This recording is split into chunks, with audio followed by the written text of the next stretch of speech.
దేవుడు యోబుతో ఏమి చెబుతున్నాడో విందాము. యోబు 38వ అధ్యాయం 1వ వచనం నుండి. అప్పుడు యెహోవా సుడిగాలిలో నుండి ఇలాగు యోబుకు ప్రత్యుత్తరమిచ్చాడు. జ్ఞానము లేని మాటలు చెప్పి ఆలోచనను చెరుపుతున్న వీడెవడు? పౌరుషము తెచ్చుకొని నీ నడుము బిగించుకో. నేను నీకు ప్రశ్న వేస్తాను, నీవు దానిని నాకు తెలియచెప్పు. నేను భూమికి పునాదులు వేసినప్పుడు నీవెక్కడున్నావు? నీకు వివేకము కలిగి ఉన్న ఎడల చెప్పు.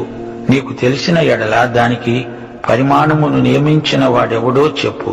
దాని మీద పరిమాణపు కొలవేసిన వాడెవడో చెప్పు.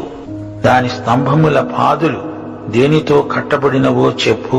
ఉదయ నక్షత్రాలు ఏకముగా కూడి పాడినప్పుడు దేవదూతలందరూ ఆనందించి జయధ్వనులు చేసినప్పుడు దాని మూలరాతిని వేసిన వాడెవడు?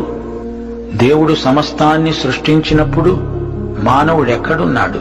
భూమి అందరి సమస్తమును సృజించిన వాడెవడు? దేవుడు భూమికి పునాది వేసినప్పుడు మానవుడా నీవు ఎక్కడున్నావు? లక్షల కొలది సంవత్సరాల క్రిందట దేవుడున్నాడు. ఆ దేవుడు ఇప్పుడు ఇక్కడున్నాడు. యోబు గ్రంథం బైబిల్ గ్రంథములన్నిటిలోకి అతి ప్రాచీనమైనది. ఈ గ్రంథము రాసేటప్పటికీ బైబిల్లో మరే గ్రంథము రాయబడి ఉండలేదు.